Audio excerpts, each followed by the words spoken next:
Oh, here's in the treat. Like I said, we're setting trusses today with a sheetrock truck with a hook.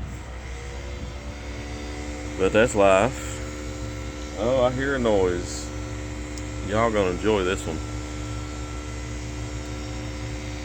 I'll turn around and let you see it.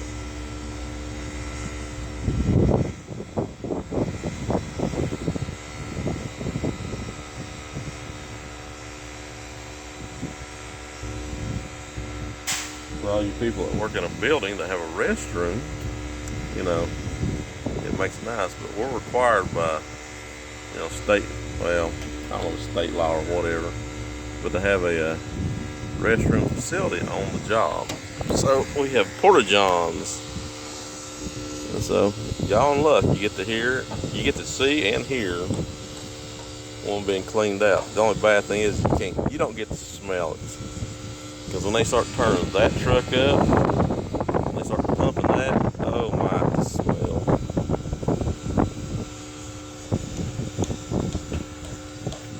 Nope, they done cleaned it. It didn't take too long.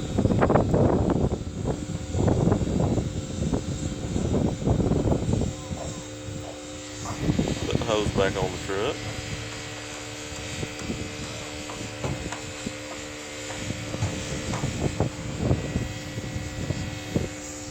So that wasn't too bad.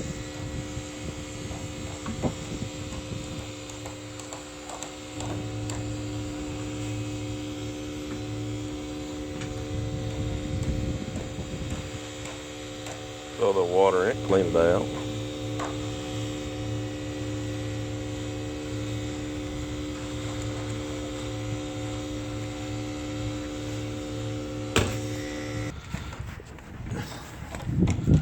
So he's come, cleaned it, he just drove off. Like I said, that's our restroom. It ain't too bad in the winter time, but in the summertime, oh Lord have mercy. Depending on how many people's on the job, it's bad. But we'll go back up here and watch them for a minute. I'm done pushing shelf for the moment, so we can watch them set trusses.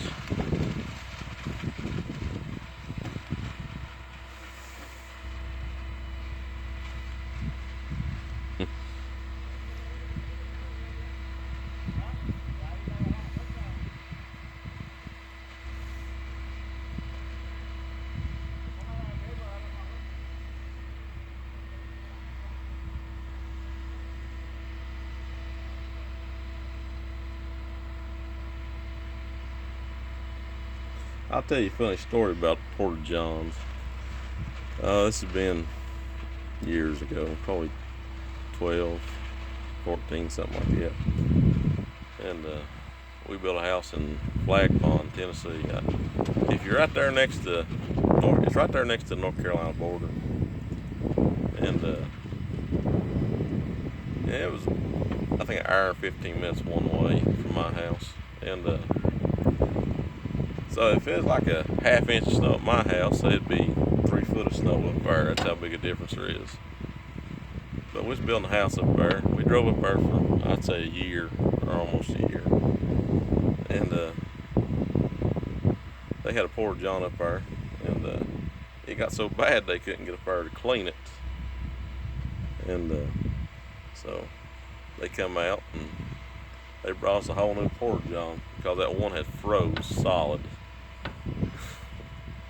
So they actually had to dispose of that porta john because they couldn't clean it, and this was the middle of the winter. And they couldn't have that sitting around on their yard, so they actually had to take it out. And I don't know if they took it to a landfill, burned it, or whatever, but it was a brand new porta john, froze solid. I mean, I can still see that guy's face when he had to come up there and get it.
So what it is, I have two guys up on the roof setting the trusses. I have one guy down here on the bottom that's setting up these little short blocks that help put everything on 2-foot centers, because most trusses either run on 2-foot or 19 point, whatever it is. If you look at a tape measure and pull it out, you got your 16-inch centers and you got your 2-foot centers. If you look, you'll have at 19 inches there'll be a little diamond, and I really can't think of what it is. 19, but whatever. But these are on 2-foot centers, and those blocks are 3 inches longer than 2 foot. That way it's hanging over 1.5 inches on each side when he nails it. That way it's on 2-foot center. As long as they get their outside truss level, it's level, nailed off, then they start 2 foot from there. So we have 2-foot center pulled on the wall and just steadily just right on up through there. And so as long as this outside truss is level, your next truss will be level and it'll be on 2-foot centers, and that block just helps keep everything in 2-foot center.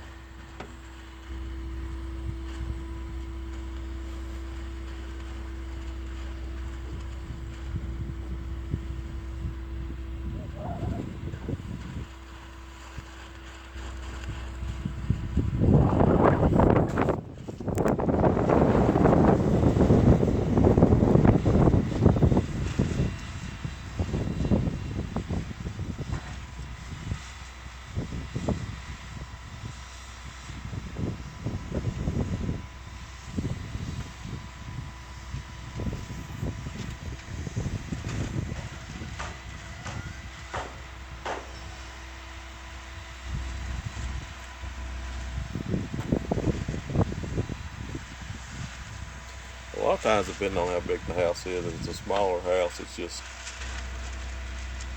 like a rectangle that doesn't have very big trusses. We have an all-terrain forklift, and we'll generally set some of them with that. Or if it's a bigger house with trusses, we get a crane. But in all honesty, most of the houses we do, we raft it. We stick build everything.